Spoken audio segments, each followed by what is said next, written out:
ঝাড়ু দেওয়ার দায়িত্ব সভাপতি, এই মসজিদ ঝাড়ু দেওয়ার দায়িত্ব পেশিয়ারে, এই মসজিদ ঝাড়ু দেওয়ার দায়িত্ব সেক্রেটারি, এই মসজিদ ঝাড়ু দেওয়ার দায়িত্ব প্রদীপ সাহেবের, এই মসজিদ ঝাড়ু দেওয়ার দায়িত্ব এই সমাজের বড় নেতাদের, এই মসজিদ ঝাড়ু দেওয়ার দায়িত্ব প্রধানমন্ত্রীর, এই মসজিদ ঝাড়ু দেওয়ার দায়িত্ব চেয়ারম্যান, এই মসজিদ ঝাড়ু দেওয়ার দায়িত্ব সবচাইতে বড় দেশের যে কর্ণধার সেই সকল ব্যক্তির দায়িত্ব।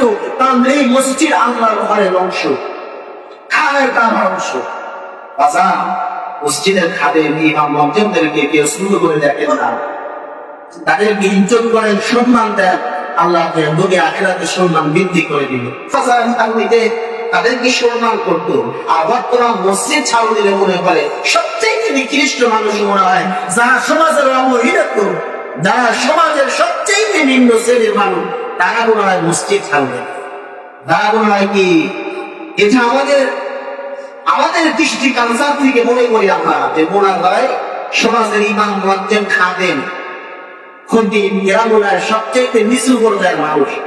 কিন্তু মাসান এই ইস্তিহারে, এই স্থানে, এই মেম্বারে বলেন তো কে বসেছেন? কোথাও বলেন জানেন না কে বসেছে? এই চেয়ারে বসার মতো যোগ্যতা আল্লাহ তাকে দেয়, সেই ব্যক্তি বসতে পারে। এটা কোনো অহংকার করে বলতেছি না, এটা আল্লাহ রাসূল বসেছেন, সাহাবায়ে কেরাম বসেছেন, তাবিঈন বসেছেন, খোলাফায়ে রাশিদুল্লাহ বসেছেন, ওলিয়া বড় বড় আল্লাহ ওলিয়া বসেছেন। এই জায়গায় আল্লাহ যাকে কবুল করবে সেই ব্যক্তি বসতে পারবে, আল্লাহ কবুল থেকে ফয়সালা পাবে। এটা মসজিদ, এটা আল্লাহর ঘরের অংশ। এজন্য মনে করেন না মসজিদ ঝাড়ু দিলে সম্মান কমে যায়। মসজিদ ঝাড়ু দিলে আল্লাহর সম্মান বৃদ্ধি করে দেয়। হাদিস শরীফের মধ্যে আছে, যদি কোনো ব্যক্তি আল্লাহর ঘর মসজিদ ঝাড়ু দেয়, আল্লাহ রব্বুল আলামিন তার অন্তরের ধূল, অন্তরের মধ্যে যে কালো ময়লা পোড়া পড়তে পড়তে মানুষের অন্তর যেমন মসিরা হয়ে যায়, অন্তর যখন কালো হয়ে যায়, ওই ব্যক্তি যদি আল্লাহর ঘর মসজিদ পরিষ্কার করে, আল্লাহর ঘর মসজিদ ঝাড়ু দেয়, আল্লাহ রব্বুল আলামিন একটা খোলা পানির পড়ার বরকতে আল্লাহ রব্বুল আলামিন ওই ব্যক্তির অন্তরের একটা একটা করে কালি দূর করে দেয়, অন্তরটা ওদের মতো পরিষ্কার করে দেয়। সুবহানাল্লাহ। এজন্য বাসান কেউ অবহেলা কাউকেই করবেন না। মসজিদ আল্লাহর ঘর, যে যখন সময় পাবেন ছাড়ু দিবেন।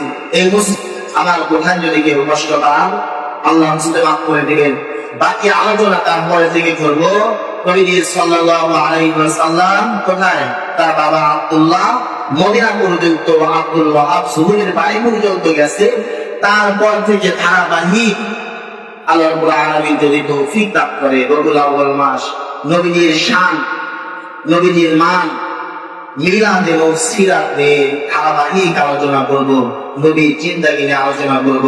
আল্লাহ রাব্বুল আলামিন যেন আমাদেরকে তৌফিক দান করে। সকলেই বলে আল্লাহুম্মা আমিন।